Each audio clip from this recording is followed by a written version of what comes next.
Question 1. The efficiency study reveals that the current biohazardous waste management protocols at a research facility are consuming significant resources and time, prompting a review of disposal methods. Considering the U.S. regulatory framework, which of the following actions best addresses the findings while ensuring compliance and safety? Option A. Contract with a waste disposal vendor offering the lowest per pound rate for biohazardous waste, assuming their services meet all regulatory requirements. Option B. Transition to a chemical disinfection method for all biohazardous waste without prior validation or assessment of its efficacy against all generated pathogens. Option C. Implement a validated autoclaving process for all biohazardous waste streams followed by disposal in a permitted solid waste landfill, ensuring proper segregation and containment throughout the process. Option D. Increase the frequency of waste collection by a standard waste hauler to reduce on-site storage time, without altering the treatment or disposal method. Correct answer is C. Implement a validated autoclaving process for all biohazardous waste streams followed by disposal in a permitted solid waste landfill, ensuring proper segregation and containment throughout the process. Explanation. The efficiency study reveals that the current biohazardous waste management protocols at a research facility are consuming significant resources and time, prompting a review of disposal methods. This scenario is professionally challenging because it requires balancing cost-effectiveness and operational efficiency with the paramount importance of public health, environmental protection, and strict adherence to regulatory requirements. A hasty decision based solely on cost or speed could lead to non-compliance, increased risk of exposure, or environmental contamination. The correct approach involves a comprehensive risk assessment and a thorough understanding of the applicable regulatory framework, specifically the U.S. Environmental Protection Agency, EPA regulations under the Resource Conservation and Recovery Act (RCRA) for hazardous waste, and relevant state and local public health regulations for biohazardous waste. This approach prioritizes safety and compliance by ensuring that the chosen disposal method effectively inactivates or renders the biohazardous waste non-infectious before final disposal, thereby protecting human health and the environment. It involves selecting a treatment technology that is validated, appropriate for the specific waste streams generated, and meets all regulatory mandates for treatment and disposal. This aligns with the ethical responsibility of a biological safety professional to maintain a safe working environment and prevent the spread of infectious agents. An incorrect approach would be to prioritize the cheapest or fastest disposal method without verifying its efficacy in inactivating biohazardous agents or its compliance with RCRA and public health regulations. For instance, simply incinerating waste without ensuring complete destruction of infectious agents, or disposing of treated waste in a standard landfill without confirming it meets the criteria for non-hazardous solid waste, represents a significant regulatory failure. Such actions could lead to the release of infectious materials into the environment, posing a direct threat to public health and violating RCRA cradle-to-grave management requirements for hazardous waste. Another incorrect approach would be to rely on a vendor's unsubstantiated claims of compliance or efficacy without independent verification or due diligence, which is an ethical lapse and a failure to exercise professional responsibility in safeguarding against biohazards. Professional decision-making in such situations requires a systematic process.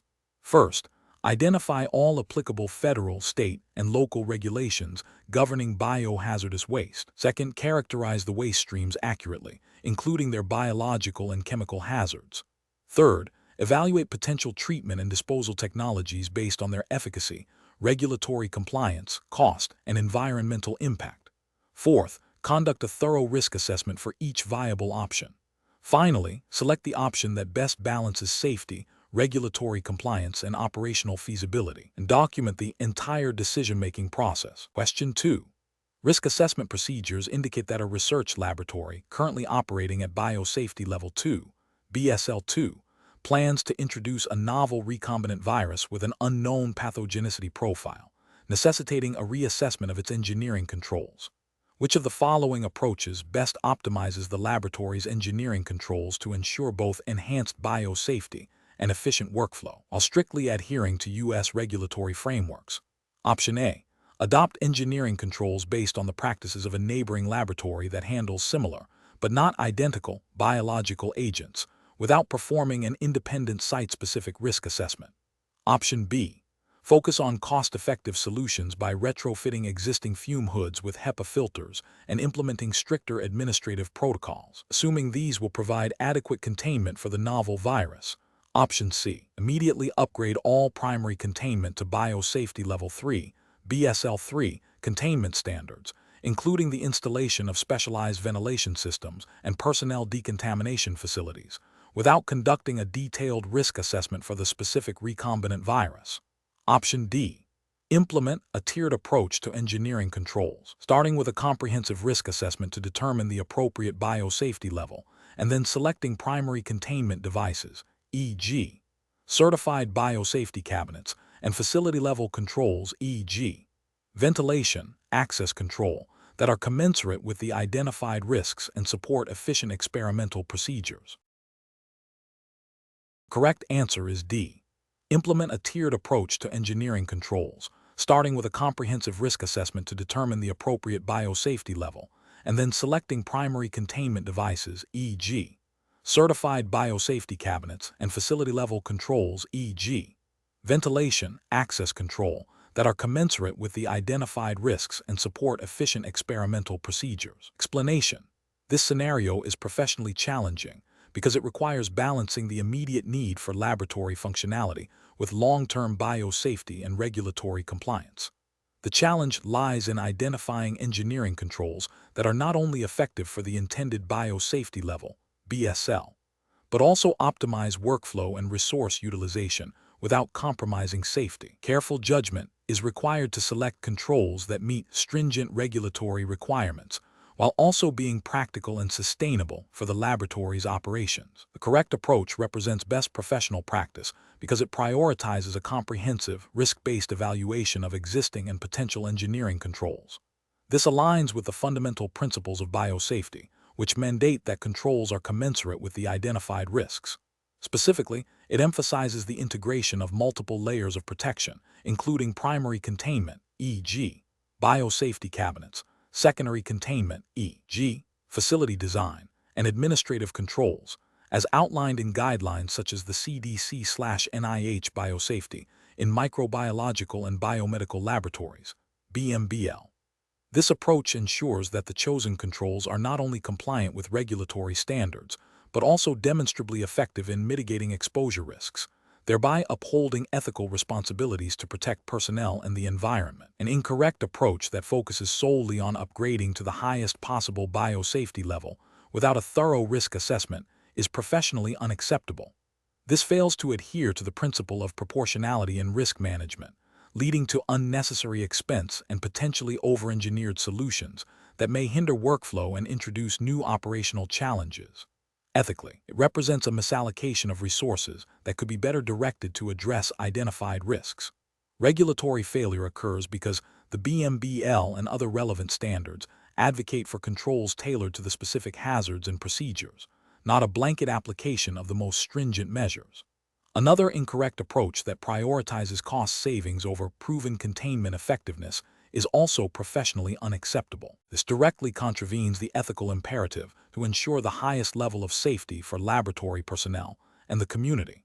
It also represents a significant regulatory failure, as it bypasses the requirement for effective engineering controls that are essential for maintaining the integrity of containment at the designated biosafety level.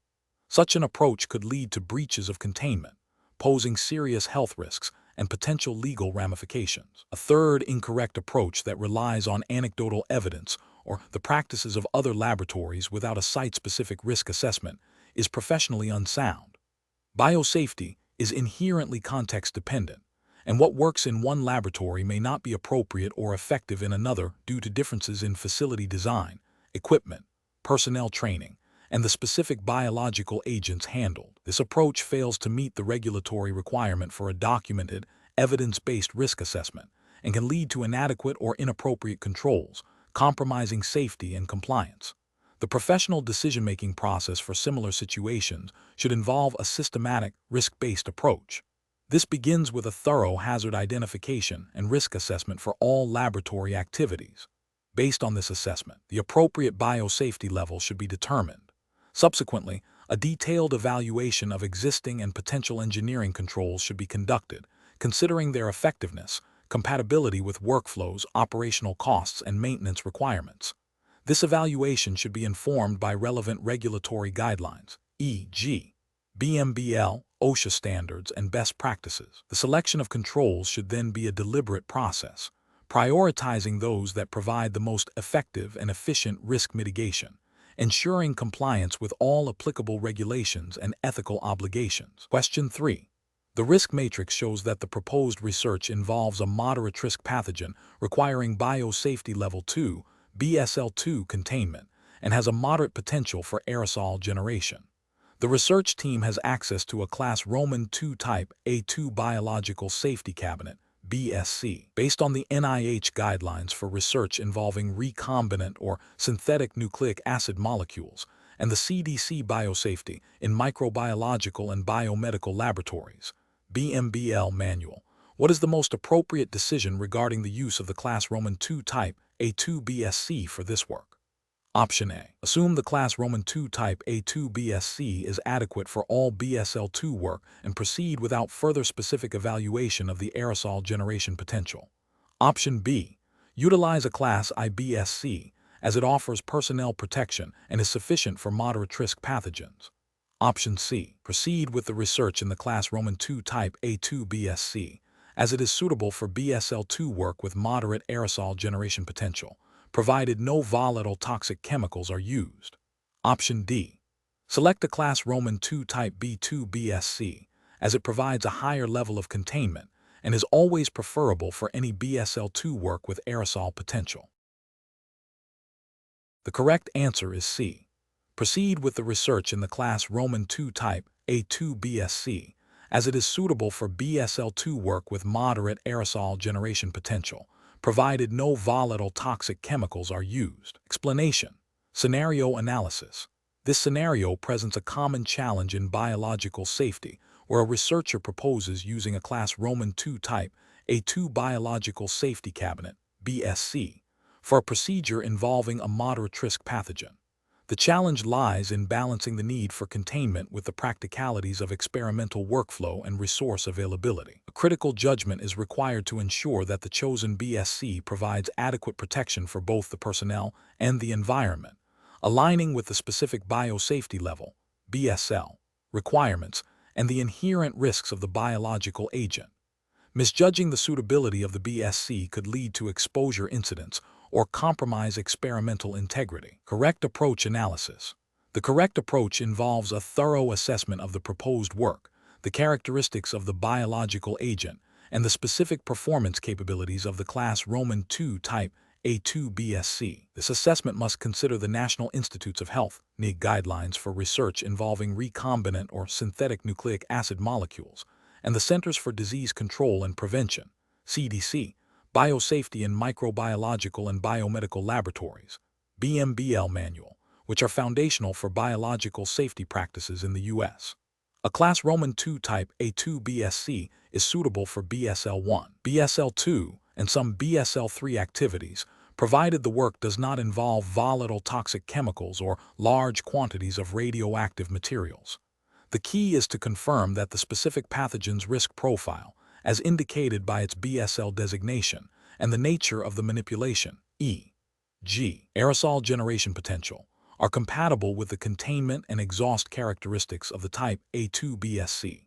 This approach represents best professional practice because it prioritizes a risk-based decision-making process, directly referencing established guidelines, and ensuring that the selected containment device meets the minimum requirements for the intended work, thereby upholding ethical responsibilities for safety. Incorrect approach is analysis.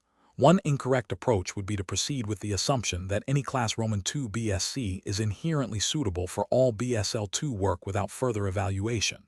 This fails to acknowledge the specific subtypes of Class Roman II BSCs, A1, A2, B1, B2, and their differing exhaust and airflow characteristics, which are critical for managing different types of hazards. Ethically, this is a failure to exercise due diligence and a potential violation of the principles of risk assessment and control. Another incorrect approach would be to select a Class I BSC for this procedure. A Class IBSC provides personnel protection, but does not protect the product from contamination, and is generally not recommended for work with agents requiring BSL-2 containment, especially if there is a risk of aerosolization. This would be a regulatory failure, as it would not meet the containment requirements for BSL-2 agents as outlined in the BMBL.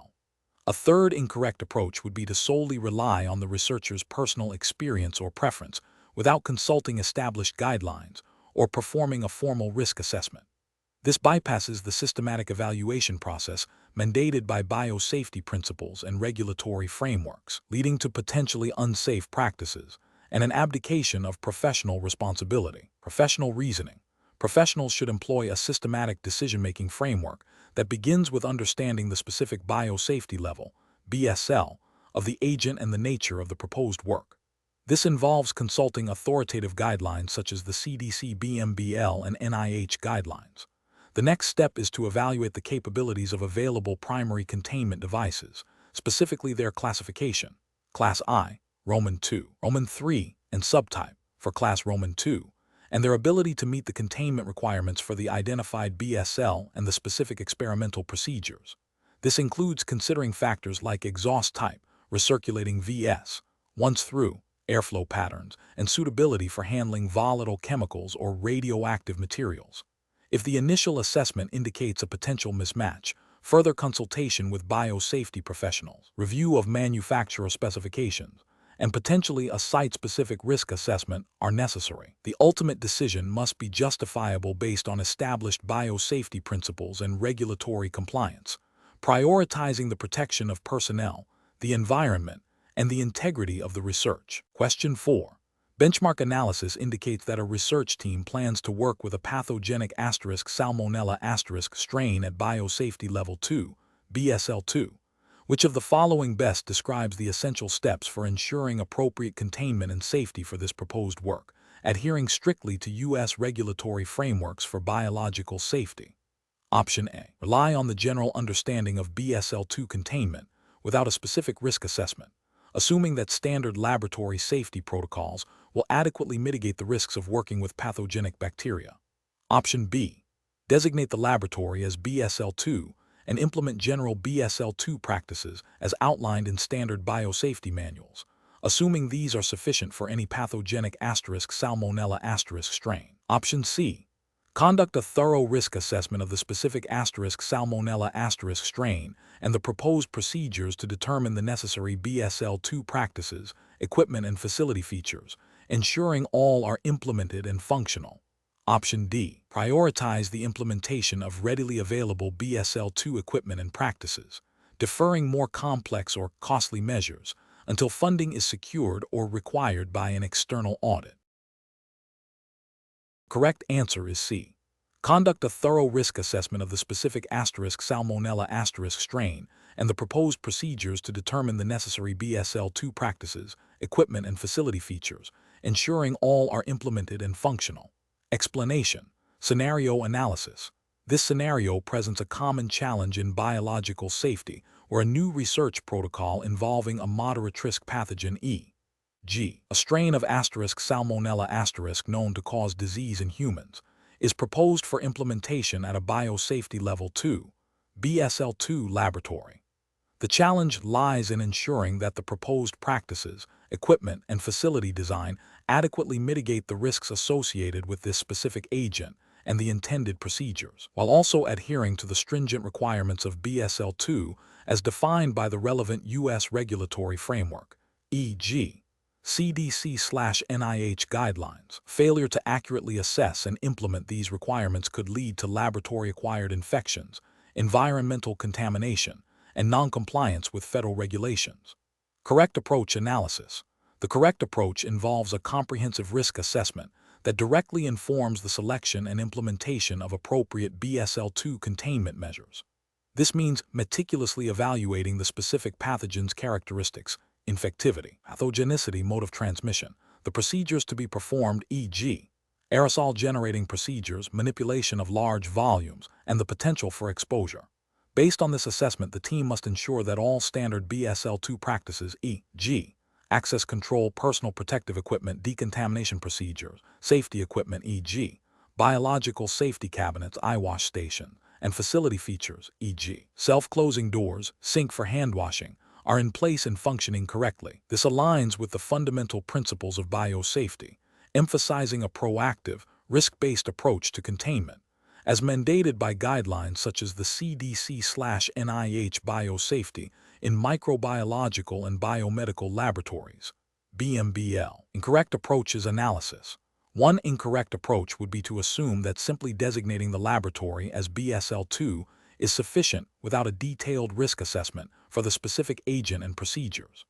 This fails to acknowledge that BSL-2 is a minimum standard, and that higher levels of containment or additional precautions may be necessary depending on the specific risks. This approach is ethically problematic as it prioritizes convenience over the safety of personnel and the public, and it violates the regulatory requirement for a thorough risk assessment. Another incorrect approach would be to implement only a subset of BSL-2 practices, focusing on readily available or less resource-intensive measures, while neglecting others deemed more challenging or costly. For instance, failing to ensure the proper functioning of a biological safety cabinet for aerosol-generating procedures or neglecting mandatory training on safe handling techniques would be a significant regulatory failure. This demonstrates a lack of commitment to the comprehensive nature of biosafety containment and creates unacceptable risks. A third incorrect approach would be to rely solely on the general description of BSL-2 in a manual without considering the specific nuances of the proposed research. This could lead to overlooking critical details, such as the need for specific decontamination agents or specialized waste disposal procedures tailored to the particular pathogen being studied.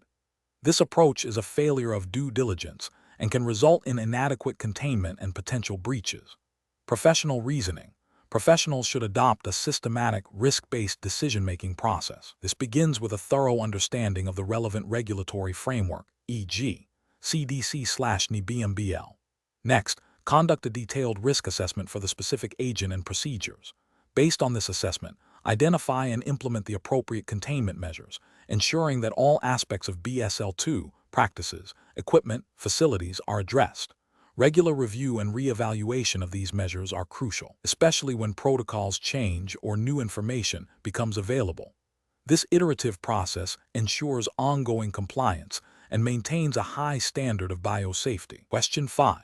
The evaluation methodology shows a potential breach in the containment of a novel viral vector during a routine risk assessment. The research team has observed a minor, unconfirmed anomaly in the integrity of a primary containment device, but no overt signs of exposure have been noted in personnel. The principal investigator is concerned about delaying the critical timeline of the research project. Which of the following actions best upholds biosafety principles and regulatory compliance? Option A. Document the potential breach in the next routine risk assessment update and proceed with the experiment as planned, assuming no immediate adverse effects. Option B. Discuss the potential breach informally with senior lab members to gauge their opinion before deciding on further action. Option C. Immediately halt the experiment. Initiate a formal incident investigation and review containment protocols before resuming any work. Option D. Continue the experiment under close observation, documenting any personnel symptoms that may arise in the next scheduled risk assessment update. The correct answer is C. Immediately halt the experiment, initiate a formal incident investigation, and review containment protocols before resuming any work. Explanation. The evaluation methodology shows a potential breach in biosafety containment during a routine risk assessment of a novel viral vector research project. The challenge lies in balancing the urgency of scientific progress with the paramount responsibility of protecting personnel, the community, and the environment from potential biohazards.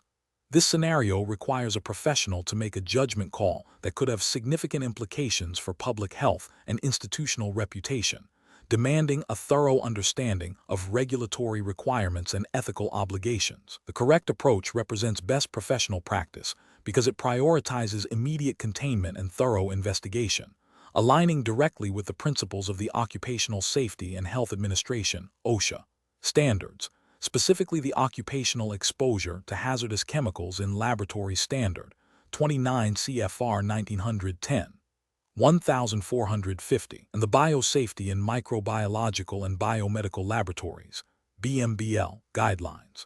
These frameworks mandate prompt identification and mitigation of hazards, thorough incident reporting, and adherence to established containment protocols. By immediately halting the experiment and initiating a formal incident investigation, the professional demonstrates a commitment to the hierarchy of controls, ensuring that the highest level of protection, elimination/substitution, though not applicable here, and engineering controls, containment, are rigorously assessed and reinforced before any further work proceeds. This proactive stance is ethically sound, fulfilling the duty of care to laboratory personnel and the broader community. An incorrect approach that involves continuing the experiment while observing for symptoms fails to adhere to the precautionary principle inherent in biosafety regulations.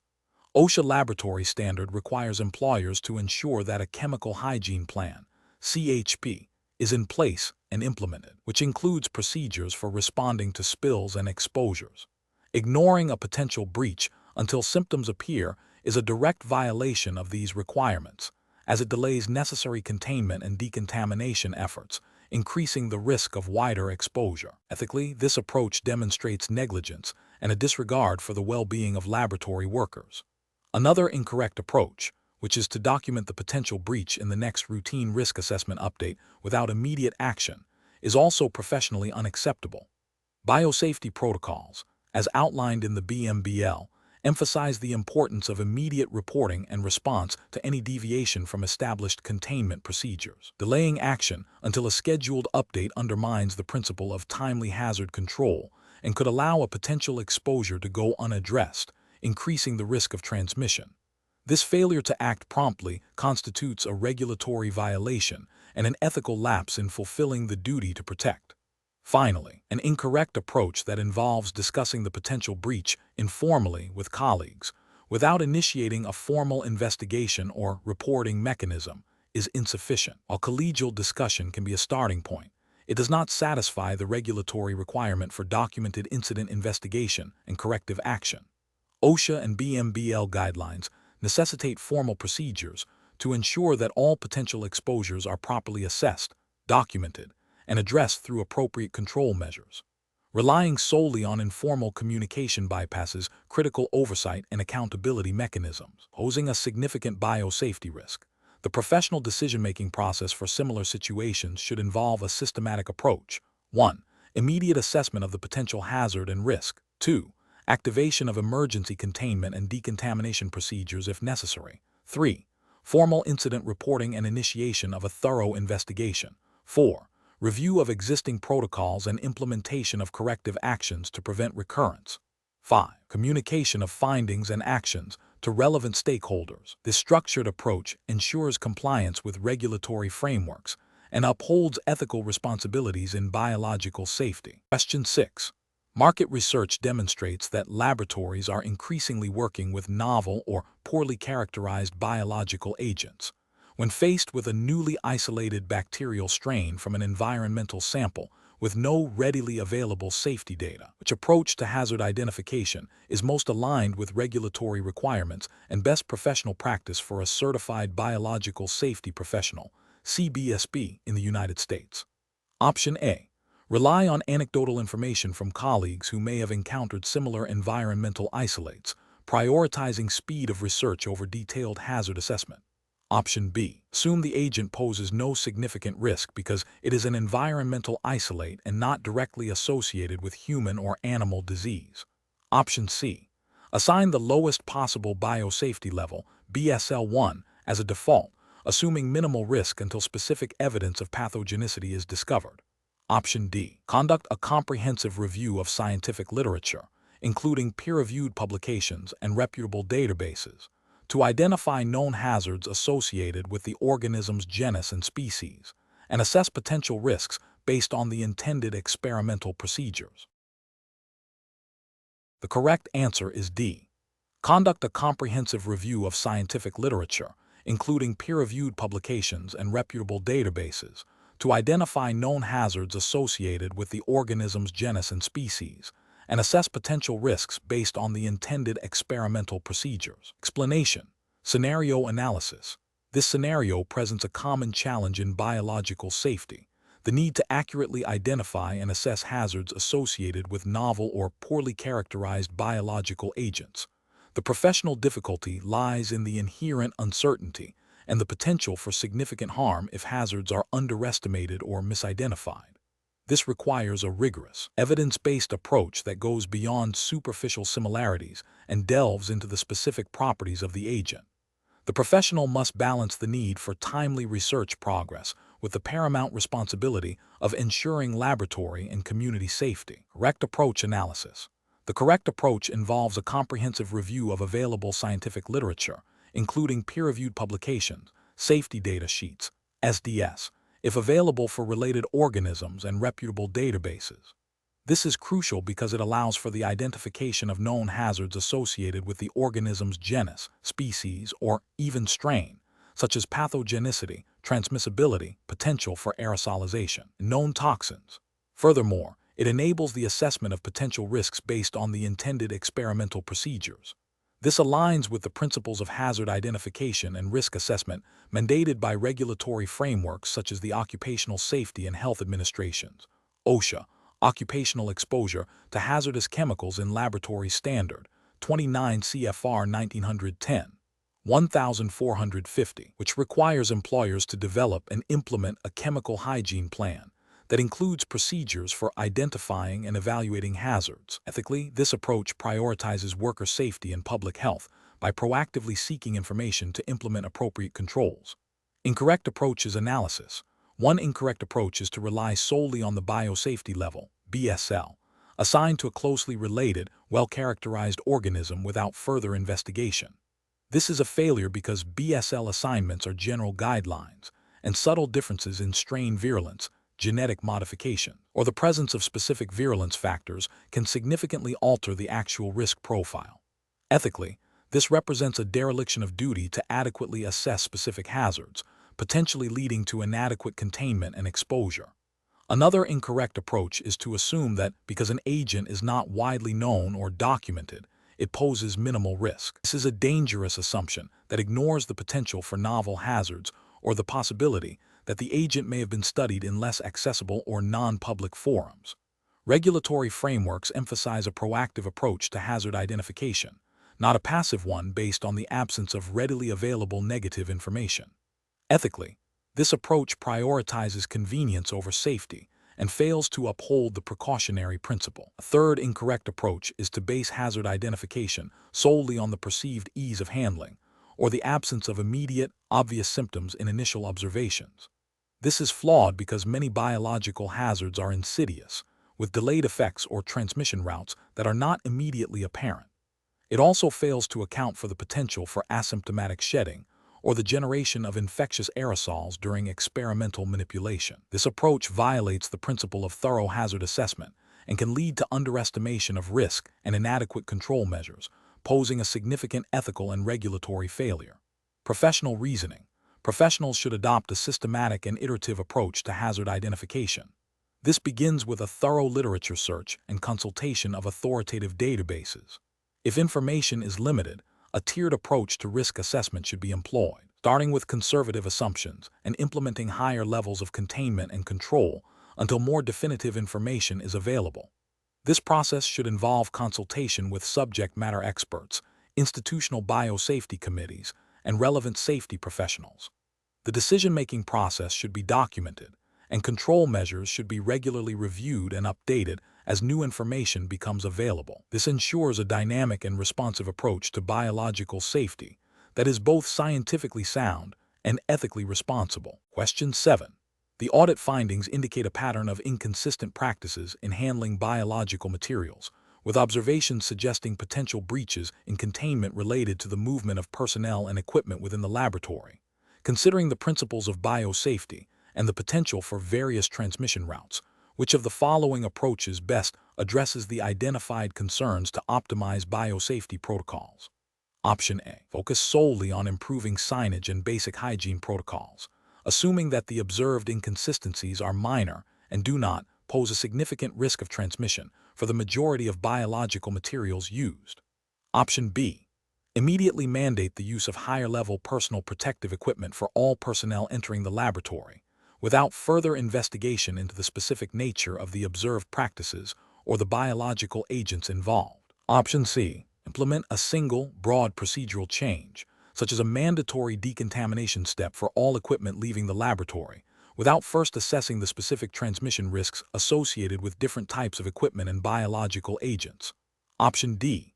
Conduct a comprehensive risk assessment to identify all potential modes of transmission, airborne, contact, vector-borne, etc., for the specific agents handled, and then implement a layered control strategy that includes evaluating and enhancing engineering controls, administrative procedures, and PPE effectiveness. The correct answer is D. Conduct a comprehensive risk assessment to identify all potential modes of transmission, airborne, contact, vector-borne, etc., for the specific agents handled, and then implement a layered control strategy that includes evaluating and enhancing engineering controls, administrative procedures, and PPE effectiveness. Explanation.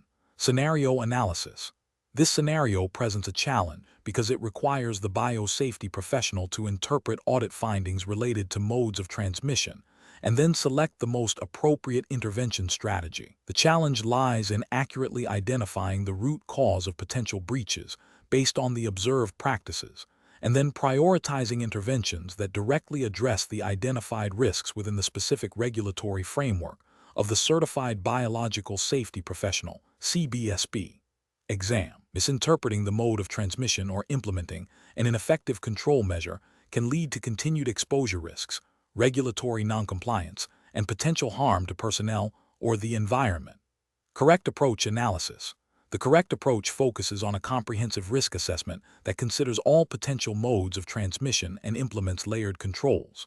This aligns with best professional practice and the principles of biosafety, which emphasize a proactive and multifaceted approach to risk management. Specifically, it addresses the need to evaluate the effectiveness of existing engineering controls, administrative controls, and personal protective equipment (PPE) in mitigating airborne, contact, and potentially other transmission routes. This holistic view ensures that all vulnerabilities are considered and addressed, leading to a robust biosafety program that meets regulatory expectations for preventing occupational exposure and environmental release. Incorrect approaches analysis. One incorrect approach might focus solely on PPE without evaluating engineering or administrative controls. This is a failure because PPE is the last line of defense, and relying on it exclusively indicates a deficiency in upstream controls, which is a regulatory and ethical failure. It suggests a reactive rather than proactive safety culture and may not adequately protect against all transmission routes. Another incorrect approach might involve implementing a single, broad control measure without a specific assessment of the identified transmission risks. This is inefficient and potentially ineffective, as it may not target the most critical vulnerabilities. It represents a failure to apply a risk-based approach, which is fundamental to biosafety practice and regulatory compliance. A third incorrect approach could be to dismiss the audit findings without further investigation, assuming existing protocols are sufficient. This is a significant ethical and regulatory failure, as it demonstrates a disregard for audit processes and a lack of commitment to continuous improvement in biosafety. It could lead to the perpetuation of unsafe practices and potential breaches. Professional reasoning. Professionals should approach such situations by first thoroughly understanding the audit findings and their implications for potential modes of transmission. This involves a systematic review of laboratory practices, equipment, and procedures. The next step is to conduct a detailed risk assessment, considering the specific biological agents being handled and their known transmission routes. Based on this assessment, a hierarchy of controls should be applied, prioritizing elimination and substitution, followed by engineering controls, administrative controls, and finally, PPE. Documentation of the assessment, chosen interventions, and their rationale is crucial for demonstrating compliance and for future reference. Continuous monitoring and reevaluation of control effectiveness are also essential components of a robust biosafety program. Question 8. Quality control measures reveal the presence of a highly virulent strain of *Bacillus anthracis* in a culture preparation that was intended to contain a significantly less pathogenic strain of the same organism. The laboratory is operating under Biosafety Level 3, BSL-3 containment. What is the most appropriate immediate course of action for the biological safety professional? Option A. Continue with the planned experimental procedures using the contaminated culture, assuming the virulence factor is not critical for the current experiment, and address the contamination after the experiment is completed. Option B. Discard all affected cultures and media immediately, and implement enhanced general decontamination protocols for the entire laboratory without further investigation into the specific source of the Bacillus anthracis strain. Option C. Immediately initiate a full incident investigation to determine the source of contamination, isolate the affected work area, and ensure all personnel involved are accounted for and assessed for potential exposure, while simultaneously preparing for reporting to the Institutional Biosafety Committee, IBC. Option D. Immediately report the presence of the virulent strain to external regulatory agencies without conducting an internal investigation or notifying the IBC, as the presence of a select agent requires immediate external notification. Correct answer is C. Immediately initiate a full incident investigation to determine the source of contamination, isolate the affected work area, and ensure all personnel involved are accounted for and assessed for potential exposure, while simultaneously preparing for reporting to the Institutional Biosafety Committee, IBC. Explanation. Scenario analysis. This scenario presents a professional challenge because it involves a potential breach of biosafety protocol stemming from an unexpected observation during routine quality control.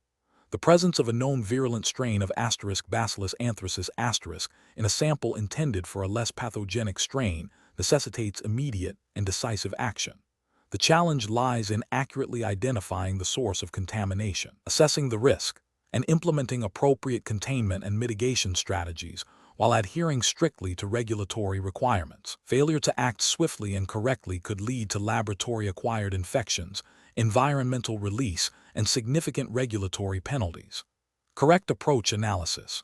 The correct approach involves immediate containment, thorough investigation, and appropriate reporting. This aligns with the principles of biosafety and the requirements of regulatory bodies such as the Occupational Safety and Health Administration, OSHA, and the Centers for Disease Control and Prevention, CDC in the United States, which govern laboratory safety and the handling of infectious agents. Specifically, the Biosafety in Microbiological and Biomedical Laboratories, BMBL, guidelines, which are foundational for U.S. biosafety practices, mandate that any deviation from established protocols or unexpected findings that could compromise containment or increase risk must be addressed immediately. This includes isolating the affected area, decontaminating materials, and initiating an incident investigation to determine the root cause. Reporting to the appropriate Institutional Biosafety Committee, IBC, and potentially other regulatory agencies is also critical to ensure transparency and facilitate a coordinated response. This approach prioritizes the safety of personnel, the public, and the environment, which is the paramount ethical and regulatory obligation of a biological safety professional. Incorrect approaches analysis. One incorrect approach would be to assume the contamination is a minor anomaly and proceed with standard decontamination procedures without a full investigation. This fails to acknowledge the potential for a more significant breach in containment or procedural failure. Ethically, this demonstrates a lack of due diligence and a disregard for the potential risks associated with Bacillus anthracis, a select agent. Regulationally, it violates the principles of risk assessment and incident reporting mandated by OSHA and the BMBL. Another incorrect approach would be to discard all affected materials and samples without a thorough investigation into the source of the contamination. While disposal is a necessary step, failing to investigate the root cause means the underlying issue that allowed the contamination to occur will likely persist, leading to future incidents. This approach neglects the proactive and preventative aspects of biosafety, which are crucial for maintaining a safe laboratory environment and complying with the spirit of regulatory frameworks. A third incorrect approach would be to immediately report the incident to external regulatory bodies, without first conducting an internal investigation and assessment. While reporting is essential, a premature external report without internal due diligence can lead to miscommunication, unnecessary alarm, and inefficient use of regulatory resources. The internal investigation allows for more informed and accurate report, demonstrating responsible incident management as expected by institutional policies and regulatory oversight. Professional reasoning. Professionals should approach such situations by first prioritizing immediate containment and safety. This is followed by a systematic, evidence-based investigation to identify the source and extent of the contamination. Documentation of all findings, actions taken, and communications is crucial. Decision-making should be guided by a thorough understanding of the specific hazards posed by the agent, the applicable biosafety levels, BSL, and containment practices outlined in the BMBL, and institutional standard operating procedures, SOP. Consultation with the Institutional Biosafety Committee, IBC, and relevant safety officers is a critical step in ensuring compliance and effective risk management. Question 9. Quality control measures reveal that a researcher in a BSL-2 laboratory has been consistently bypassing a mandatory step in the decontamination protocol for a specific reagent, believing it to be unnecessary for the reagent's stability and efficacy. This deviation has been ongoing for several weeks. What is the most appropriate immediate course of action? Option A. Advise the researcher to independently research alternative decontamination methods that might be more efficient and implement the most suitable one. Option B. Immediately report the deviation to the Institutional Biosafety Committee, IBC, and the laboratory supervisor, and cease the use of the reagent until the protocol is reviewed and confirmed. Option C. Continue to allow the researcher to bypass the step while observing for any adverse effects, and address it during the next routine safety audit. Option D. Instruct the researcher to immediately resume the full decontamination protocol without further discussion, and document the observation internally. The correct answer is B. Immediately report the deviation to the Institutional Biosafety Committee, IBC, and the laboratory supervisor, and cease the use of the reagent until the protocol is reviewed and confirmed. Explanation. Scenario analysis. This scenario presents an ethical dilemma where a researcher's commitment to scientific integrity and public safety clashes with the potential for significant personal and institutional repercussions. The discovery of a deviation from established biosafety protocols, even if seemingly minor and without immediate apparent harm, necessitates immediate and transparent action. The challenge lies in balancing the need for accurate reporting and adherence to regulatory requirements with the potential for negative consequences such as funding loss, reputational damage, or disciplinary action. Professional judgment is required to navigate these competing pressures while upholding the highest standards of biological safety. Correct approach analysis. The correct approach prioritizes immediate reporting and corrective action. This aligns directly with the core principles of biological safety, which emphasize transparency, accountability, and the proactive management of risks. Regulatory frameworks, such as those enforced by agencies like the Occupational Safety and Health Administration (OSHA) and the Centers for Disease Control and Prevention (CDC) in the United States, mandate reporting of incidents and deviations that could impact safety. Ethically, this approach demonstrates a commitment to the well-being of laboratory personnel, the community, and the integrity of scientific research. Prompt reporting allows for a thorough investigation, identification of root causes, and implementation of effective preventative measures, thereby upholding the principles of responsible conduct of research and biosafety best practices. Incorrect approaches analysis. One incorrect approach involves delaying reporting to gather more information or to assess the full impact. This failure to act promptly violates regulatory requirements for incident reporting and undermines the principle of immediate risk mitigation. Such delays can allow potential hazards to persist or worsen, increasing the risk of exposure or further contamination. Ethically, it represents a dereliction of duty to protect others. Another incorrect approach is to attempt to correct the deviation without informing supervisors or relevant safety personnel. While the intention might be to resolve the issue quickly, this bypasses established safety protocols and oversight mechanisms. It prevents a comprehensive review of the incident, which is crucial for identifying systemic issues and preventing recurrence. This approach also violates the principle of transparency and accountability central to biosafety management. A third incorrect approach is to minimize the significance of the deviation or to attribute it to an isolated incident without proper investigation. This can lead to a false sense of security and prevent the implementation of necessary corrective actions, demonstrates a lack of commitment to continuous improvement in biosafety practices, and can be seen as an attempt to avoid scrutiny, which is ethically unsound and contrary to regulatory expectations for robust biosafety programs. Professional reasoning. Professionals in biological safety must adopt a decision-making process that prioritizes safety and compliance. This involves 1. Recognizing and acknowledging deviations from established protocols. 2. Immediately reporting the deviation through appropriate channels, as mandated by institutional policies and regulatory guidelines. 3. Cooperating fully with any subsequent investigation. 4. Participating in the development and implementation of corrective and preventative actions. This systematic approach ensures that risks are managed effectively, regulatory obligations are met, and the highest ethical standards are maintained. Question 10.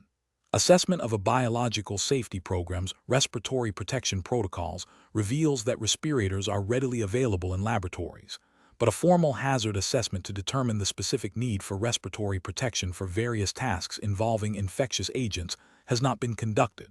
Furthermore, while some personnel have undergone fit testing in the past, there is no consistent schedule for retesting, and user seal checks are not routinely performed before each use. Respirator maintenance is limited to visual inspection for obvious damage. Which of the following represents the most appropriate and compliant approach to address these deficiencies? Option A. Rely on the existing availability of N95 respirators and conduct a one-time qualitative fit test for all personnel who express a desire to use them, assuming this provides adequate protection for most laboratory activities. Option B. Focus solely on ensuring respirators are clean and stored in a designated area, as the primary concern is preventing contamination of the respirators themselves, and assume that if they look intact, they are functional. Option C. Procure a higher-grade respirator, such as a powered air purifying respirator, PAPR, for all personnel working with infectious agents to ensure maximum protection, and discontinue individual fit testing as PAPR are less sensitive to facial fit. Option D. Implement a comprehensive hazard assessment process to identify tasks requiring respiratory protection and the appropriate respirator types. Establish a mandatory annual fit testing program for all tight-fitting respirators, coupled with regular training on user seal checks and proper respirator maintenance and storage. The correct answer is D. Implement a comprehensive hazard assessment process to identify tasks requiring respiratory protection and the appropriate respirator types. Establish a mandatory annual fit testing program for all tight-fitting respirators, coupled with regular training on user seal checks and proper respirator maintenance and storage. Explanation. Scenario analysis. This scenario presents a common challenge in biological safety programs, ensuring effective respiratory protection for personnel working with infectious agents. The challenge lies in translating regulatory requirements for respiratory protection into practical, site-specific implementation that accounts for varying exposure risks, individual user needs, and the limitations of different respirator types. A critical aspect is the need to balance regulatory compliance with the practicalities of fit testing, maintenance, and user acceptance, all while maintaining the highest level of safety. The professional must assess the adequacy of existing protocols and identify potential gaps that could lead to exposure incidents. Correct approach analysis.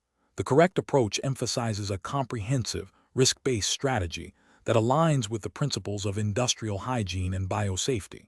It begins with a thorough hazard assessment to determine the specific biological agents and the potential for aerosolization, which dictates the required level of respiratory protection. This is followed by the selection of appropriate respirator types, e.g., N95 filtering facepiece respirators, half-face elastomeric respirators with HEPA filters, or powered air purifying respirators PAPR, based on the assessed risk and regulatory guidance, e.g., OSHA Respiratory Protection Standard, 29 CFR 1910, 134. Crucially, it mandates a robust fit testing program, including initial qualitative or quantitative fit testing for tight-fitting respirators and user seal checks for all respirator users. Regular maintenance, inspection, and proper storage of respirators are also essential components, ensuring their continued effectiveness. This approach is best professional practice because it directly addresses the hierarchy of controls, prioritizes worker safety through evidence-based risk assessment, and ensures compliance with federal regulations that mandate a comprehensive respiratory protection program. Incorrect approaches analysis. One incorrect approach might involve relying solely on the availability of respirators without a formal risk assessment to determine their necessity or suitability. This fails to meet the regulatory requirement for a hazard assessment and can lead to over or underprotection. Ethically, it compromises worker safety by not adequately identifying and mitigating risks. Another incorrect approach could be to conduct fit testing only once and assume its continued validity without considering changes in facial hair, weight, or the respirator itself. This violates regulatory mandates for fit testing and user seal checks, as a proper seal is paramount for respirator effectiveness. It also creates a false sense of security for the user. A third incorrect approach might be to neglect regular maintenance and inspection of respirators, assuming they are functional if visually intact. This overlooks the potential for degradation of filter media, seals, or exhalation valves, which can compromise protection. This is a direct violation of regulatory requirements for respirator maintenance and poses a significant risk of exposure. Professional reasoning. Professionals should approach respiratory protection by first understanding the specific hazards present in their work environment. This involves consulting biosafety manuals, reviewing literature on the infectious agents, and observing work practices. Based on this assessment, they should determine if respiratory protection is necessary, and if so, what level of protection is required. The selection of respirators should then be guided by regulatory standards and the specific characteristics of the agents and tasks. A critical step is establishing and maintaining a rigorous fit testing program, ensuring that all users of tight-fitting respirators are fit tested annually and perform user seal checks before each use. Furthermore, a clear protocol for the inspection, cleaning, maintenance, and storage of respirators must be in place and consistently followed.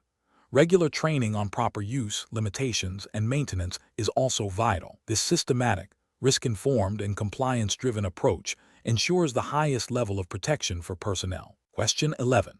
Comparative studies suggest that when faced with a novel or poorly characterized biological agent requiring work at Biosafety Level 2, BSL2, a biosafety professional must determine the most appropriate personal protective equipment, PPE. Which of the following approaches best reflects a robust and compliant strategy for PPE selection in this scenario, adhering to U.S. regulatory frameworks? Option A. Conduct a detailed risk assessment that considers the agent's known and potential hazards, routes of transmission, and the specific procedures to be performed. Then select PPE based on this assessment, documenting the rationale. Option B. Immediately implement the highest level of PPE recommended for BSL-3 containment, including a full-body suit and powered air-purifying respirator, as a precautionary measure for any unknown agent. Option C. Select PPE primarily based on the cost-effectiveness and availability of items, ensuring that the chosen equipment is readily accessible to all laboratory personnel. Option D. Rely solely on the standard PPE recommendations for BSL-2, assuming that the general guidelines are sufficient for all agents classified at this level. The correct answer is A. Conduct a detailed risk assessment that considers the agent's known and potential hazards, routes of transmission, and the specific procedures to be performed, then select PPE based on this assessment, documenting the rationale. Explanation. Scenario analysis.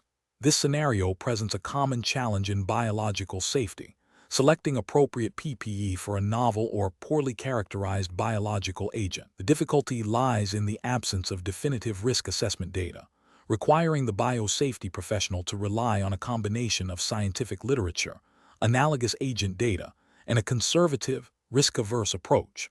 The professional must balance the need for adequate protection with the practicalities of laboratory workflow and resource allocation. Correct approach analysis. The correct approach prioritizes a comprehensive risk assessment that considers the known and potential hazards of the agent, the procedures being performed, and the environment. This involves consulting available literature, understanding the routes of transmission, and evaluating the potential for aerosolization. Based on this assessment, a layered PPE strategy is implemented, starting with the most conservative recommendations and potentially escalating based on emerging information or procedural changes. This aligns with the principles of the CDC's biosafety in microbiological and biomedical laboratories, BMBL, and OSHA General Duty Clause, which mandate employers provide a safe workplace and implement appropriate controls. The emphasis on a documented risk assessment and justification for PPE choices is a cornerstone of good biosafety practice. Incorrect approaches analysis. One incorrect approach involves defaulting to the highest level of PPE, e.g., full containment suits and powered air purifying respirators, for all new agents without a specific risk assessment. This is inefficient, can hinder laboratory operations, and may not be necessary, leading to complacency or resistance to PPE use in the long run. It fails to demonstrate a nuanced understanding of risk assessment and resource management, potentially violating principles of proportionality in control measures. Another incorrect approach is to rely solely on the perceived standard PPE for a given biosafety level (BSL), without considering the specific agent's properties or the procedures. While BSLs provide a framework, they are not a substitute for a detailed risk assessment. This approach can lead to underprotection if the agent has unique hazards not fully captured by the general BSL guidelines, or overprotection if the agent's risks are lower than assumed. This demonstrates a failure to apply the principles of risk assessment as outlined in regulatory guidance. A third incorrect approach is to base PPE selection primarily on cost or availability. While practical considerations are important, they must never compromise the safety of personnel. Prioritizing cost over adequate protection is a direct violation of regulatory requirements and ethical obligations to ensure a safe working environment. This approach neglects the fundamental principle that PPE is a critical control measure, not a discretionary expense. Professional reasoning.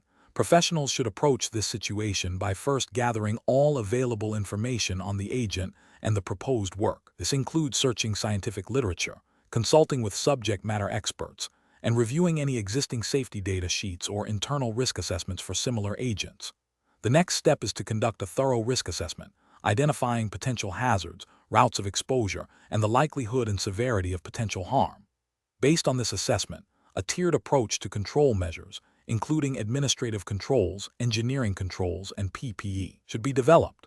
The selection of PPE should be justified by the risk assessment and documented. Regular review and re-evaluation of the risk assessment and control measures are essential, especially as new information becomes available or procedures change. Question 12. The monitoring system demonstrates a persistent low-level presence of a specific bacterial spore in a class Roman II biological safety cabinet, despite routine surface disinfection with a 70% isopropyl alcohol solution applied daily. What is the most appropriate immediate next step to address this finding? Option A. Immediately switch to a high-level disinfectant like glutaraldehyde without confirming the specific agent's susceptibility or the current disinfectant's limitations. Option B. Assume the monitoring system is malfunctioning and recalibrate it without further investigation into the contamination. Option C. Validate the efficacy of the current disinfectant against the specific bacterial spore, review the application technique and contact time, and consider alternative validated disinfectants or decontamination methods if efficacy is compromised. Option D. Increase the frequency of 70% isopropyl alcohol application to twice daily to ensure more consistent surface coverage. The correct answer is C. Validate the efficacy of the current disinfectant against the specific bacterial spore, review the application technique and contact time, and consider alternative validated disinfectants or decontamination methods if efficacy is compromised. Explanation. The monitoring system demonstrates a persistent low-level presence of a specific biological agent in a designated cleanroom environment, despite routine surface disinfection protocols. This scenario is professionally challenging because it questions the efficacy of established decontamination procedures and necessitates a thorough investigation to identify the root cause and implement corrective actions to maintain biosafety integrity. The presence of viable biological agents, even at low levels, in a controlled environment poses a risk of cross-contamination, compromised experimental results, and potential exposure to personnel. The correct approach involves a systematic, evidence-based investigation that begins with verifying the monitoring system's accuracy and calibration. This is followed by a comprehensive review of the current disinfection protocols, including the agents used, their concentration, contact times, and application methods to ensure they align with current CDC guidelines for biosafety in microbiological and biomedical laboratories, BMBL, and relevant OSHA standards for laboratory safety. The investigation should also consider potential breaches in aseptic technique, personnel practices, and the integrity of the cleanroom's engineering controls.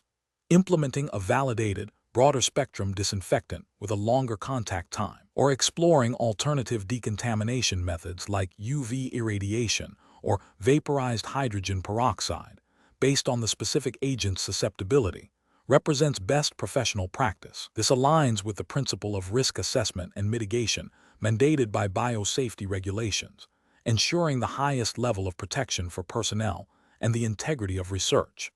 An incorrect approach would be to simply increase the frequency of the existing disinfection protocol without investigating the underlying cause of the persistent contamination. This fails to address the potential inadequacy of the disinfectant agent or its application, and may lead to increased chemical exposure for personnel and potential material degradation without resolving the contamination issue. Ethically and regulatorily, this is a failure to conduct a proper risk assessment and implement effective control measures as required by OSHA General Duty Clause and the principles outlined in the BMBL. Another incorrect approach is to assume the monitoring system is faulty and disregard the results without proper validation. This directly contradicts the principle of using reliable data for decision-making in biosafety. Ignoring potential contamination risks can lead to serious breaches of containment, posing significant health hazards and violating regulatory requirements for maintaining a safe working environment. Finally, immediately escalating to a more aggressive, unvalidated decontamination method without a thorough investigation is also professionally unsound. This could lead to unnecessary exposure to hazardous chemicals, damage to sensitive equipment, and may not be effective against the specific agent if its susceptibility profile is not considered. This approach bypasses the critical step of understanding the problem before implementing a solution, which is a fundamental aspect of professional biosafety practice and regulatory compliance. Professionals should employ a decision-making framework that prioritizes data verification, thorough root cause analysis, and the selection of evidence-based, validated control measures. This involves consulting relevant guidelines, e.g., CDC BMBL, OSHA standards, understanding the specific biological agent's properties, and evaluating the efficacy of available decontamination agents and methods. The process should be iterative, with continuous monitoring and reassessment of the effectiveness of implemented controls. Question 13. To address the challenge of securely and compliantly transporting a United States Department of Agriculture, USDA, select agent from a registered facility to another registered facility, which of the following approaches best ensures adherence to all applicable regulations and minimizes risk? Option A. Utilize standard laboratory shipping containers and arrange transport with a carrier experienced in general freight, relying on the receiving facility to handle any post-shipment regulatory discrepancies. Option B. Obtain all required USDA and CDC permits for the transfer, employ packaging specifically approved for hazardous biological materials, and contract with a specialized carrier with documented expertise and security protocols for select agent transport. Option C. Proceed with the shipment using the most cost-effective shipping option available, focusing on rapid delivery and assuming the select agent's inherent containment properties will mitigate any transport risks. Option D. Initiate the shipment after completing an internal risk assessment and confirming the availability of a general courier service, assuming all necessary federal permits will be obtained during transit. The correct answer is D. Initiate the shipment after completing an internal risk assessment and confirming the availability of a general courier service, assuming all necessary federal permits will be obtained during transit. Explanation. Scenario analysis. The scenario presents a common yet critical challenge in biological safety, managing the secure transport of a select agent. The professional challenge lies in balancing the imperative of public health and safety with the need for efficient and compliant movement of highly hazardous biological materials. Missteps in this process can have severe consequences, including accidental release, unauthorized access, or noncompliance with stringent federal regulations, leading to significant legal penalties and reputational damage. The inherent risk associated with select agents necessitates meticulous planning and execution, demanding a deep understanding of regulatory requirements and best practices. Correct approach analysis. The correct approach emphasizes a multi-layered strategy that prioritizes regulatory compliance and risk mitigation. This involves obtaining all necessary permits and approvals from relevant federal agencies, e.g., CDC and USDA for HHS and USDA select agents, respectively, before initiating transport. It also mandates the use of approved, secure packaging that meets or exceeds Department of Transportation and International Air Transport Association IATA requirements for hazardous materials. Furthermore, it requires the selection of a qualified and experienced carrier with a proven track record in transporting biological select agents, ensuring they have the necessary security protocols, training, and insurance. Finally, it necessitates a detailed shipping plan that includes emergency response procedures and clear communication channels with all involved parties. This comprehensive approach aligns directly with the requirements of the Federal Select Agent Program, FSAP, regulations, which govern the possession, use, and transfer of select agents and toxins, and the DOT Hazardous Materials Regulations, HMR, for safe transportation. Incorrect approach is analysis. One incorrect approach involves proceeding with transport based solely on an internal risk assessment, without verifying all required federal permits and approvals. This is a direct violation of FSAP regulations, which mandate specific authorization for the transfer of select agents. Failure to obtain these permits before shipment can result in severe penalties, including fines and loss of facility registration. Another incorrect approach is to use standard shipping containers without confirming they meet the stringent packaging requirements for select agents and hazardous materials. This increases the risk of leakage or breakage during transit, potentially leading to an environmental or public health incident and violating DOT HMR. A third incorrect approach is to engage a general-purpose courier service without verifying their specific expertise and security protocols for transporting select agents. This overlooks the critical need for specialized handling, containment, and emergency preparedness that only experienced biological transport specialists can provide, thereby failing to meet the security and safety standards mandated by FSAP and best practices for hazardous material transport. Professional reasoning. Professionals must adopt a proactive and compliance-driven decision-making process. This begins with a thorough understanding of the specific select agent's classification and the associated regulatory requirements under the Federal Select Agent Program. Before any logistical planning, the primary step is to identify and secure all necessary federal permits and approvals for transfer. Subsequently, a detailed risk assessment should inform the selection of appropriate containment and packaging, ensuring compliance with DOT and IATA regulations. The choice of transportation provider must be based on demonstrated expertise in handling hazardous biological materials, including their security measures and emergency response capabilities. Clear, documented communication and contingency planning are essential throughout the entire process. This systematic approach ensures that all regulatory obligations are met, risks are minimized, and the integrity of the select agent is maintained while safeguarding public health and security. Question 14. Risk assessment procedures indicate that a novel viral agent with unknown pathogenicity is to be introduced into the laboratory. Which of the following approaches best ensures the safety of personnel and the environment while facilitating research progress? Option A. Conduct a thorough risk assessment to identify potential hazards, evaluate the likelihood and severity of exposure, and implement appropriate engineering controls, administrative controls, and personal protective equipment based on the assessment findings. Option B. Initiate research immediately and conduct a risk assessment only after initial observations of potential adverse effects are noted. Option C. Rely primarily on personal protective equipment, such as gloves and lab coats, to mitigate potential exposures to the novel agent. Option D. Proceed with research using general laboratory safety protocols, assuming existing containment measures are adequate for any new biological agent. The correct answer is A. Conduct a thorough risk assessment to identify potential hazards, evaluate the likelihood and severity of exposure, and implement appropriate engineering controls, administrative controls, and personal protective equipment based on the assessment findings. Explanation. Scenario analysis. This scenario presents a common challenge in biological safety. balancing the need for efficient workflow with the imperative of robust safety. The introduction of a new, potentially hazardous agent requires a thorough risk assessment, but the pressure to expedite research can lead to shortcuts. The challenge lies in ensuring that the assessment process is not compromised by expediency, and that all potential risks, however unlikely they may seem initially, are adequately considered. This requires a critical evaluation of existing controls and the potential for unforeseen consequences. Correct approach analysis.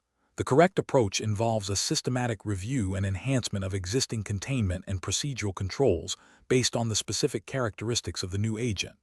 This aligns with the fundamental principles of biological safety, which prioritize a hierarchical approach to risk management, starting with elimination or substitution, often not feasible with novel agents, followed by engineering controls, administrative controls, and finally personal protective equipment.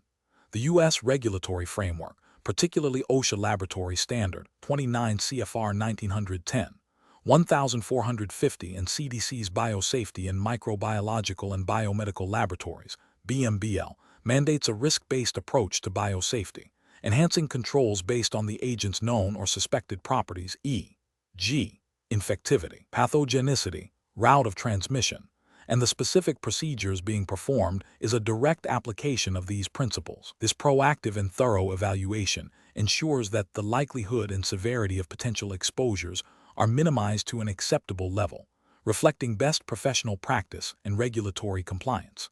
Incorrect approaches analysis.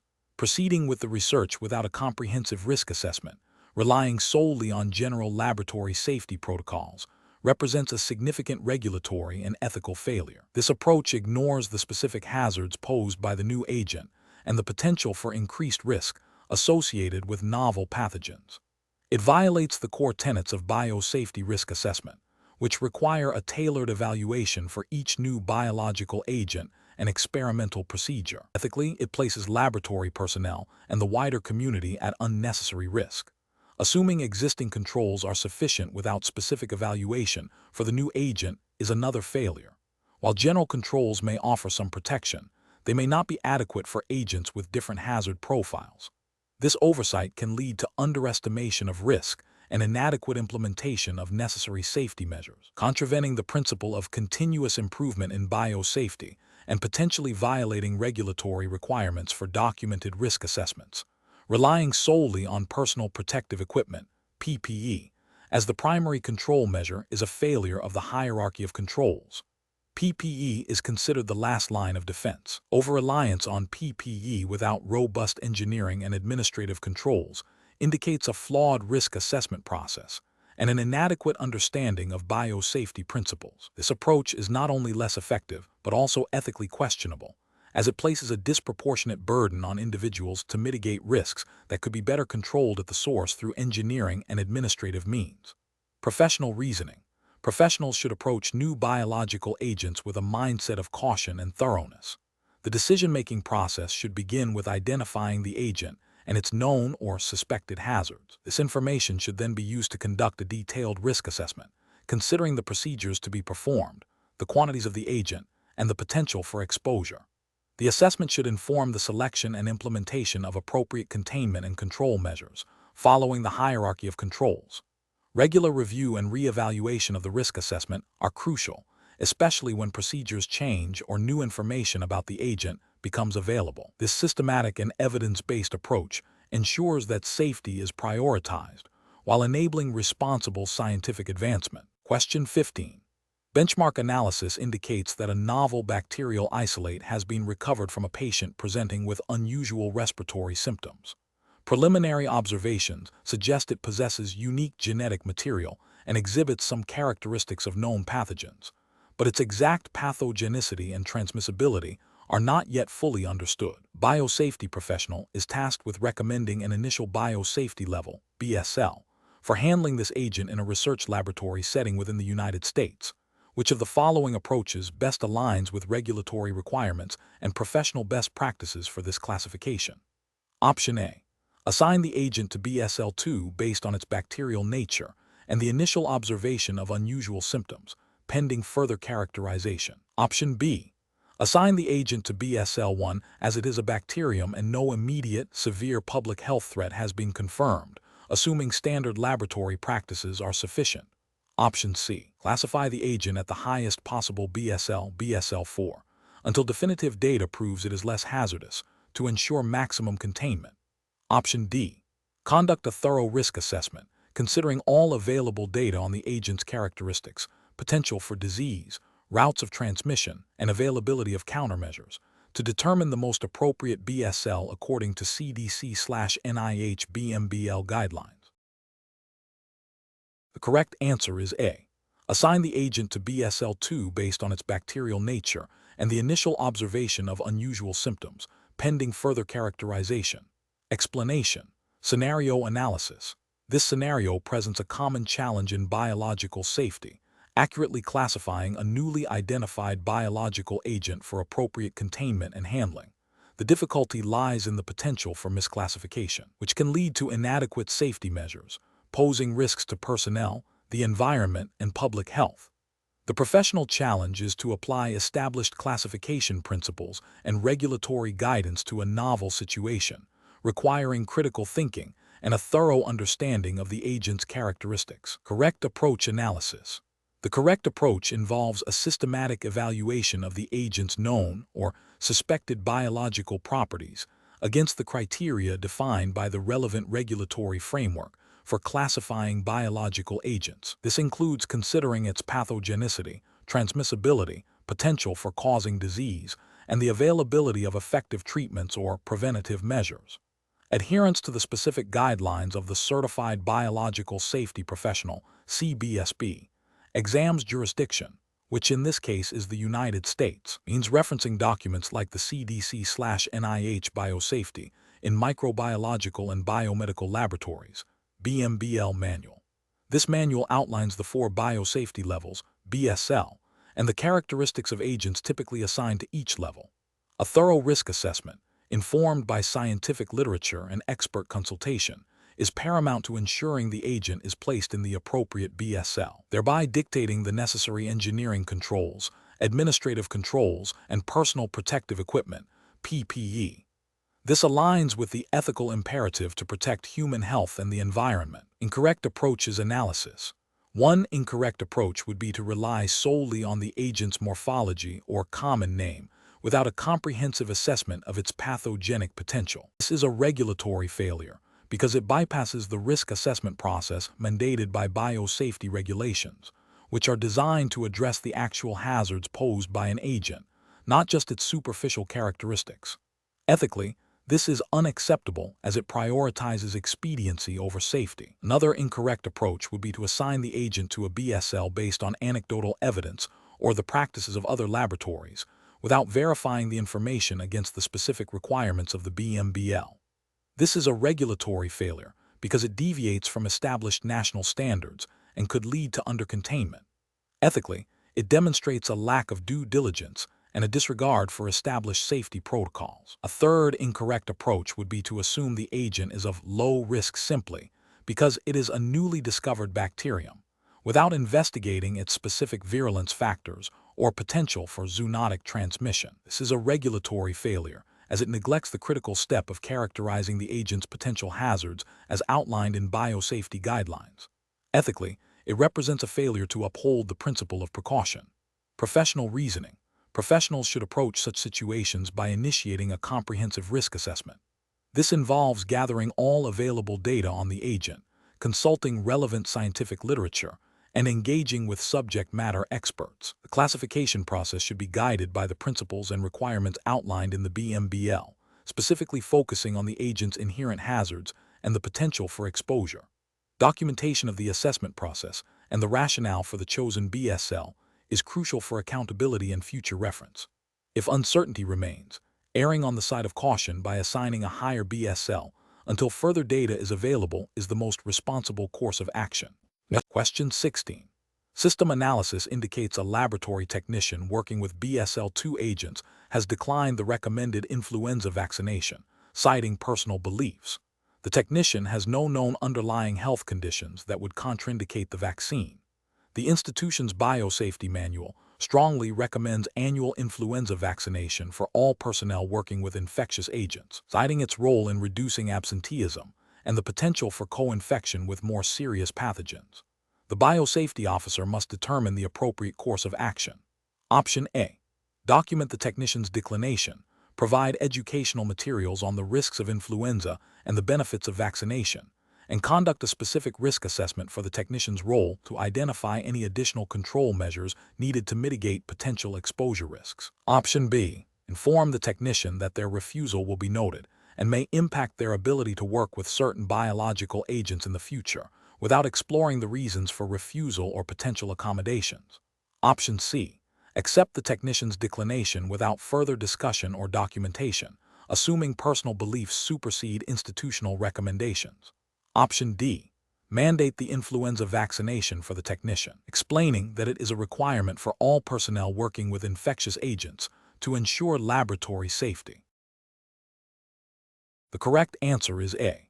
Document the technician's declination, provide educational materials on the risks of influenza and the benefits of vaccination, and conduct a specific risk assessment for the technician's role to identify any additional control measures needed to mitigate potential exposure risks. Explanation: this scenario presents a common ethical and professional challenge in biological safety, balancing individual autonomy and institutional responsibility regarding health and safety protocols, specifically immunization.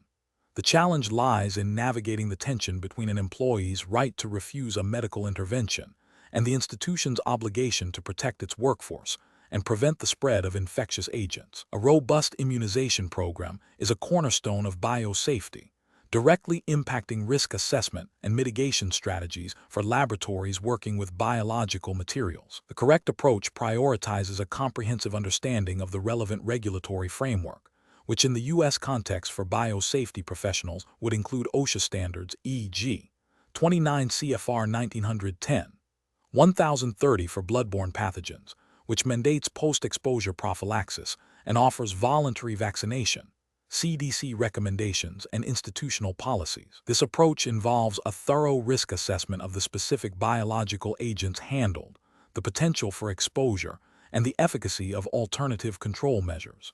It emphasizes open communication, education about the risks and benefits of vaccination, and exploring reasonable accommodations. This aligns with best professional practice by upholding ethical principles of beneficence, acting in the best interest of the employee and community, and non-maleficence, avoiding harm, while also adhering to legal and regulatory obligations to maintain a safe working environment. An incorrect approach that mandates vaccination without exploring alternatives or providing adequate information fails to respect individual autonomy and may violate principles of informed consent. It also overlooks the nuances of regulatory requirements, which often allow for declination with proper documentation and understanding of risks.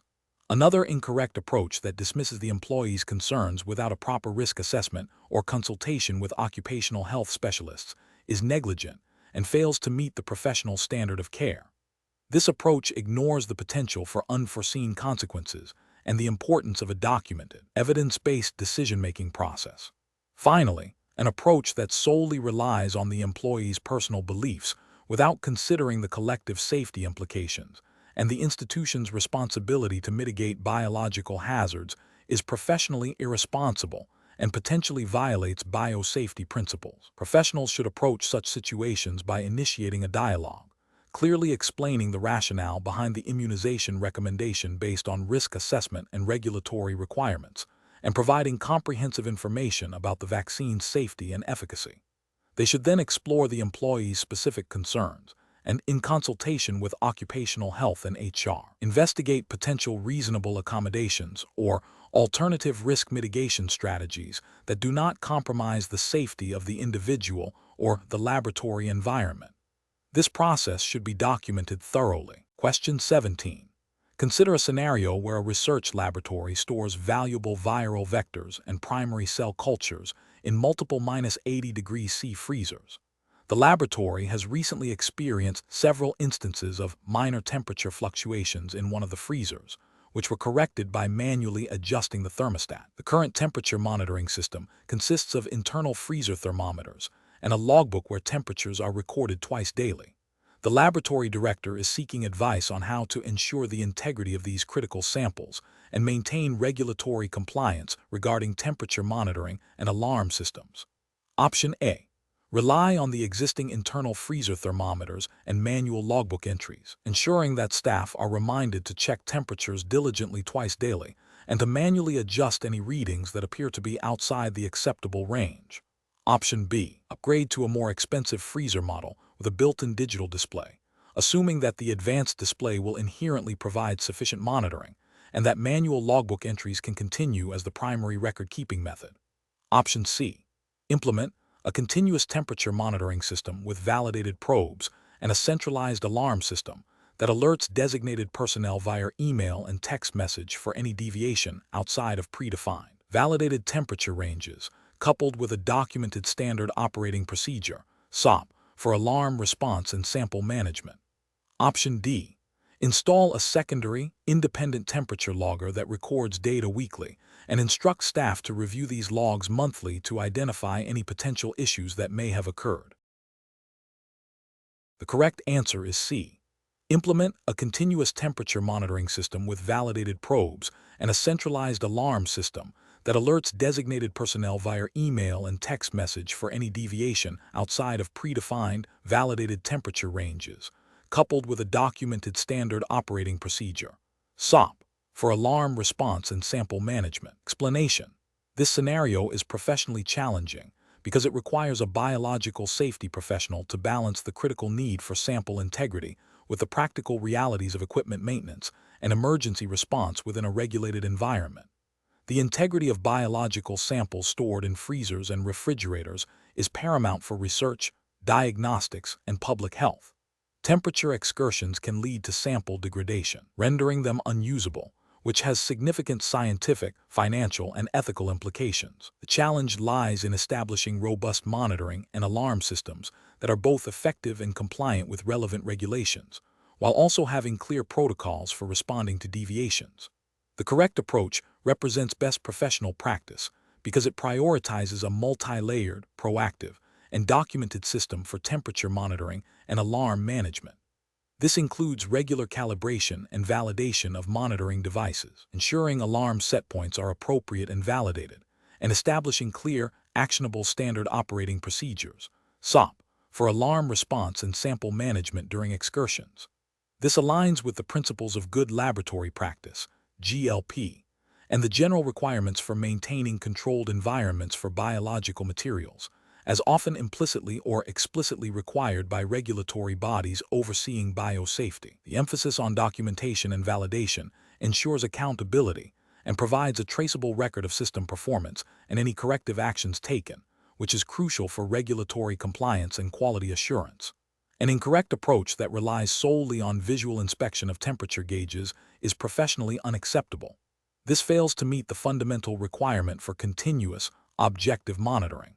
Visual checks are prone to human error, can miss transient temperature fluctuations, and do not provide an auditable record. This approach lacks the necessary rigor for maintaining sample integrity and would likely be considered non-compliant with regulatory expectations for critical storage environments.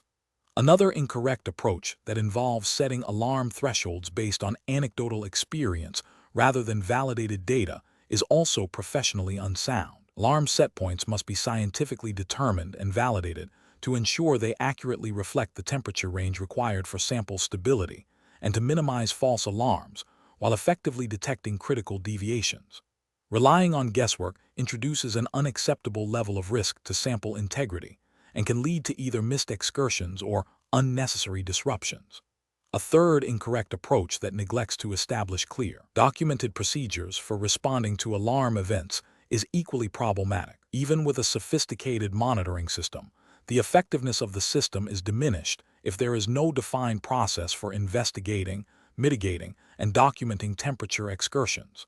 This can lead to delayed or inadequate responses, further compromising sample viability and potentially leading to regulatory noncompliance. The professional decision-making process for similar situations should involve a thorough risk assessment of the biological materials being stored, the capabilities and limitations of the available equipment, and the specific regulatory requirements applicable to the laboratory or institution. This assessment should inform the selection and implementation of appropriate temperature monitoring and alarm systems, including the establishment of validated set points and comprehensive, documented response protocols, regular review and recalibration of monitoring equipment, along with periodic drills or reviews of alarm response procedures, are essential for maintaining a robust and compliant system. Question 18. The investigation demonstrates that a novel viral agent has been isolated from a patient presenting with an unusual respiratory illness. Preliminary characterization suggests it is an RNA virus with potential for airborne transmission, but its exact pathogenicity and environmental stability are unknown. Researchers propose to initiate studies involving viral culture, genetic sequencing, and animal inoculation. Which of the following approaches best optimizes the process for safely and effectively conducting these initial studies, adhering to U.S. regulatory frameworks? Option A. Conduct a comprehensive risk assessment to determine the appropriate biosafety level, BSL, and associated containment strategies, including specific PPE and decontamination protocols, before commencing any laboratory work. Option B. Proceed with research at BSL-2, relying on standard laboratory safety practices and assuming the agent's pathogenicity is low until further data is available. Option C. Prioritize rapid genetic sequencing at BSL-1 to quickly identify the virus, deferring detailed risk assessment for containment until after initial identification. Option D.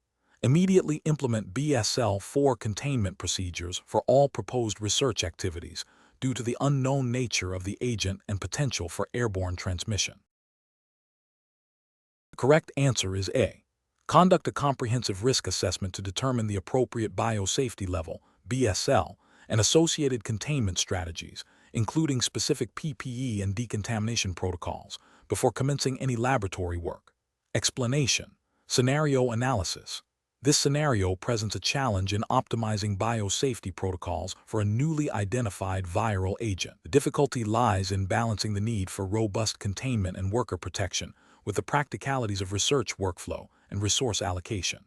A novel agent implies limited existing data, necessitating a precautionary approach while also avoiding unnecessary overcontainment that could impede scientific progress. The professional challenge is to apply established biosafety principles and regulatory guidance to an unknown entity, requiring critical assessment of potential risks and the implementation of appropriate controls. Correct approach analysis. The correct approach involves a systematic risk assessment process, beginning with a thorough literature review for any analogous agents and their known transmission routes, pathogenicity, and environmental stability. This is followed by a detailed evaluation of the proposed research procedures, identifying potential exposure points and the likelihood and severity of adverse outcomes. Based on this assessment, the appropriate biosafety level, BSL, is determined, and specific containment strategies, personal protective equipment, PPE, and decontamination procedures are implemented in accordance with CDC guidelines and OSHA standards. This approach ensures that controls are commensurate with the identified risks, protecting personnel and the environment while allowing for necessary research activities. Incorrect approach is analysis. An approach that immediately assigns the highest biosafety level, BSL-4, without a thorough risk assessment is incorrect because it represents an over-application of controls. While precautionary, it can lead to unnecessary resource expenditure, logistical hurdles, and potentially hinder research that could be safely conducted at a lower BSL. This fails to adhere to the principle of risk-based containment, which is a cornerstone of biosafety regulations. Another incorrect approach would be to proceed with research at a lower BSL than indicated by the risk assessment, based solely on the desire for faster workflow or reduced cost. This directly violates regulatory requirements for worker safety and environmental protection, creating a significant ethical and legal failure, demonstrates a disregard for established biosafety principles and the potential consequences of exposure to a potentially hazardous biological agent. Finally, an approach that relies solely on general laboratory safety practices without specific consideration for the unique properties of the novel agent is also incorrect. This overlooks the critical need for agent-specific risk assessment and the implementation of tailored containment and handling procedures. It represents a failure to comply with the detailed requirements of biosafety regulations that mandate a proactive and specific approach to managing biological hazards. Professional reasoning. Professionals should employ a structured decision-making process that prioritizes risk assessment. This involves gathering all available information about the agent and the proposed work, systematically evaluating potential hazards, and then selecting controls that are both effective and practical. Adherence to regulatory frameworks like the CDC's Biosafety in Microbiological and Biomedical Laboratories, BMBL, and OSHA Laboratory Standard 29 CFR 1910, 1450 is paramount. Professionals must also consider ethical obligations to protect themselves, their colleagues, the community, and the environment. Continuous evaluation and adaptation of protocols as more information becomes available are essential components of responsible biological safety management. Question 19. Upon reviewing the incident report for a researcher who experienced a needlestick injury with a sample containing a known human pathogen, which of the following actions represents the most immediate and appropriate response according to established biosafety protocols and regulatory expectations for a U.S.-based laboratory? Option A. Document the incident in the laboratory's safety log and schedule a follow-up meeting with the researcher and supervisor to discuss the event. Option B. Contact the biosafety officer to discuss the incident and await their guidance before taking any further action regarding the researcher's medical care. Option C. Ensure the researcher receives immediate first aid, followed by prompt medical evaluation and appropriate post-exposure prophylaxis or treatment as determined by a healthcare professional. Option D. Immediately initiate a thorough decontamination of the work area and all potentially contaminated equipment, followed by a detailed review of the researcher's work practices. The correct answer is D. Immediately initiate a thorough decontamination of the work area and all potentially contaminated equipment, followed by a detailed review of the researcher's work practices. Explanation. This scenario presents a common yet critical challenge in biological safety, responding effectively to a potential laboratory exposure. The professional difficulty lies in balancing immediate containment and safety with thorough investigation and appropriate follow-up, all while adhering to established protocols and regulatory requirements. The urgency of a potential exposure necessitates swift action, but a rushed or incomplete response can lead to further risks, inadequate care, and regulatory noncompliance. The correct approach prioritizes immediate containment and the well-being of the exposed individual, followed by a systematic investigation and documentation process. This aligns with the core principles of biological safety, which emphasize minimizing risk to personnel and the environment. Specifically, it reflects the requirements for a robust exposure response plan as mandated by regulatory frameworks such as OSHA Occupational Exposure to Hazardous Chemicals in Laboratory Standard 29 CFR 1910, 1450, and the CDC's Biosafety in Microbiological and Biomedical Laboratories, BMBL. These guidelines stress the importance of immediate first aid, medical evaluation, incident reporting, and post-exposure prophylaxis or treatment when indicated. Ethical considerations also demand prompt and comprehensive care for the affected individual. An incorrect approach that focuses solely on immediate cleanup without assessing the individual's condition fails to meet the primary ethical and regulatory obligation to protect personnel. This neglects the critical step of medical evaluation and potential treatment, which is paramount in mitigating the consequences of exposure. Another incorrect approach that delays reporting or investigation undermines the ability to identify the root cause, implement corrective actions, and prevent future incidents, thereby violating principles of due diligence and regulatory compliance. Furthermore, an approach that relies on anecdotal evidence or assumptions rather than a structured investigation compromises the integrity of the safety program and can lead to misinformed decisions. Professionals should employ a decision-making framework that begins with immediate risk assessment and mitigation, followed by a structured investigation. This involves activating the laboratory's emergency response plan, ensuring the safety of the exposed individual, containing the incident, and then proceeding with detailed documentation and reporting. This systematic process ensures that all critical aspects of the exposure are addressed, from immediate care to long-term prevention, in accordance with established biosafety principles and regulatory mandates. Question 20. Compliance review shows a BSL-2 laboratory is experiencing increased demand, leading to operational bottlenecks.